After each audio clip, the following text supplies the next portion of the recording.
आज हम आपको रेडियल टायर में साइड वॉल इंजरी के बारे में बताएंगे कैसे रिपेयर की जाती है। साइड वॉल इंजरी बनाने के लिए हमें विड्थ और लेंथ लेनी पड़ती है। इसमें विड्थ ये पोजीशन कहलाती है और लेंथ ये कहलाती है, क्योंकि रेडियल में यहाँ से बीट टू बीट वायरें जाती है तो वो लेंथ में आती है और जितनी वायरें डैमेज होती है वो विड्थ चौड़ाई। तो जैसे इसकी लेंथ है करीब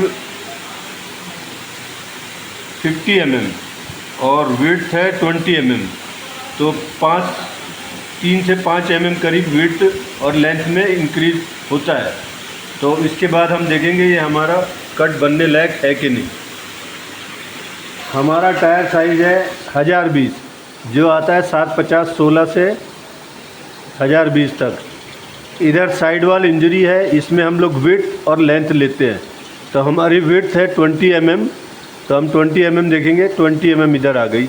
लेंथ है हमारी 50 mm, तो यहाँ 65 दे रखी है, 95 भी है, तो इजीली हमारा टायर बन जाएगा। जैसे 130 भी दे रखा है, तो टायर साइज़ में हम लोग जाएंगे तो 1020 में सिटी 40 लगेगा।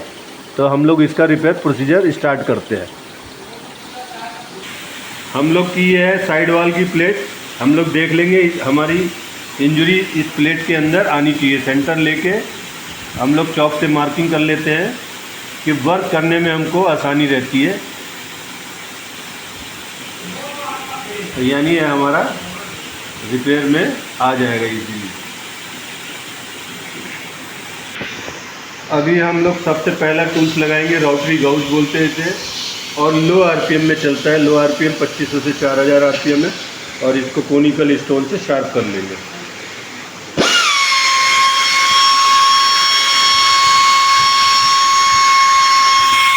की रबड़ हम लोग रिमूव कर लेंगे सबसे ऊपर की।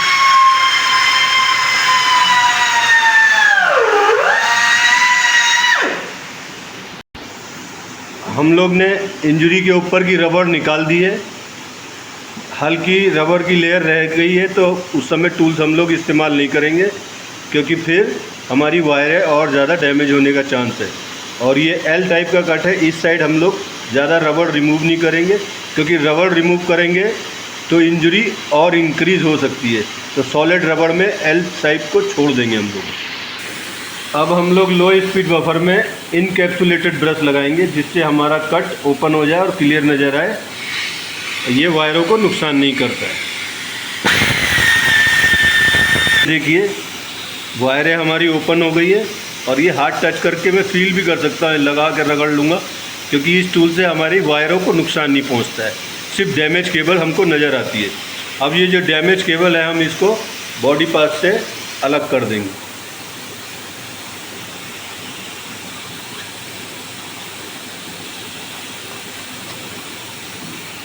अब ये देखिए जो डैमेज स्टील केबल है, हमने इसको अलग कर दिया। अब हमको इसे रिमूव करना है।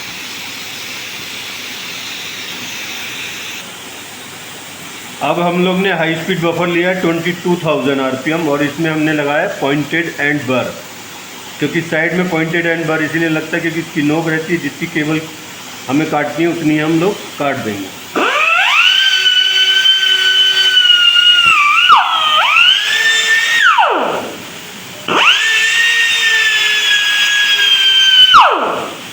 इस साइड से हम लोग ने काट के इसको अलग कर दिया है।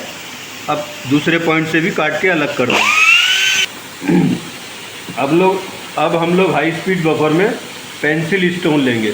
अगर बड़ी इंजरी होती तो हम लोग कोनिकल स्टोन लेते,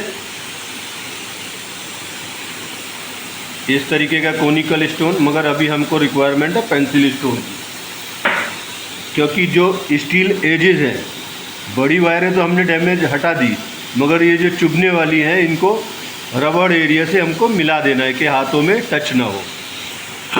इसको टच एंड आउट लगातार नहीं घिसना है। लगातार घिसेंगे तो अंदर जो रबड़ जलेगी तो और स्टील केबल लूज हो जाएगी।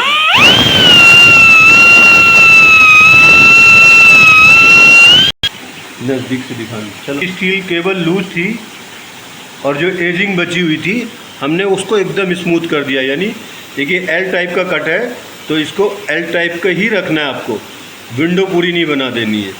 जैसे इधर भी देखिए पूरी वायर टच नहीं हो रही हाथ में, हल्की एक कद ऊपर अगर दिखती है तो हम लोग मशरूम स्टोन लगा के ऊपर की वायरों को क्लीन कर सकते हैं।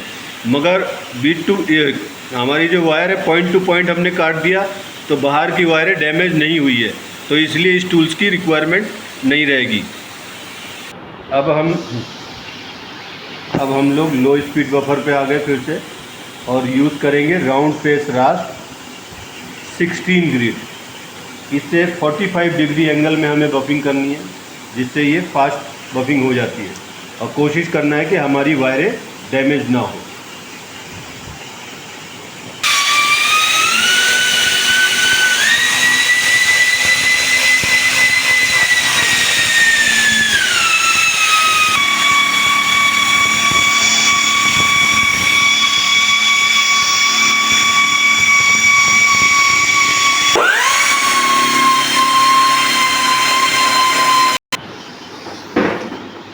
सिक्सटीन ग्रिड का काम ख़त्म हो गया, बफिंग 45 डिग्री एंगल हमारा बन गया।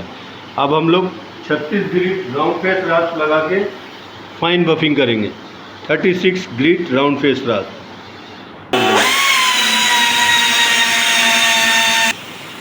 फाइन बफिंग हो गई है।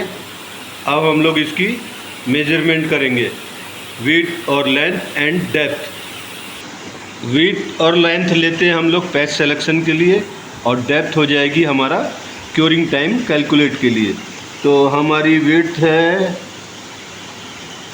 23 mm, तो विड्थ आ गई 23 mm। लेंथ आ गई हमारी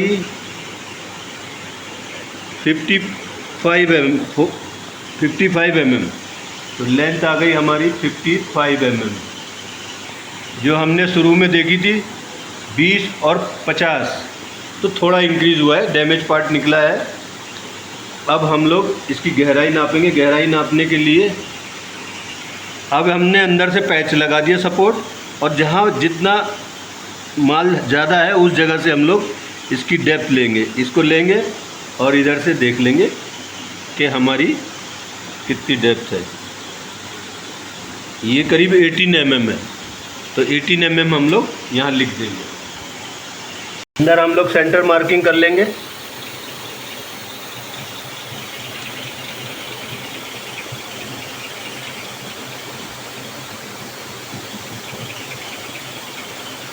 सेंटर मार्किंग से क्या है, पैच सिलेक्शन जब सेट करेंगे हम लोग को तो हमको सहायता मिलती है सेंटर की।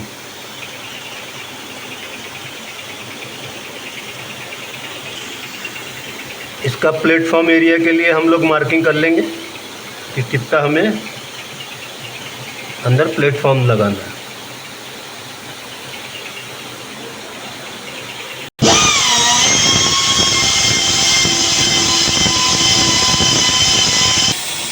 अंदर का प्लेटफॉर्म कंप्लीट हो गया। अब हम लोग इसमें 3 इंच ब्रश लगा के अंदर बाहर इसको फाइन कर लेंगे, जिससे कि अगर कहीं रबड़ जला उला है वो जली रबड़ को हटाएगा और हमारा डस्ट को बढ़िया से साफ करेगा।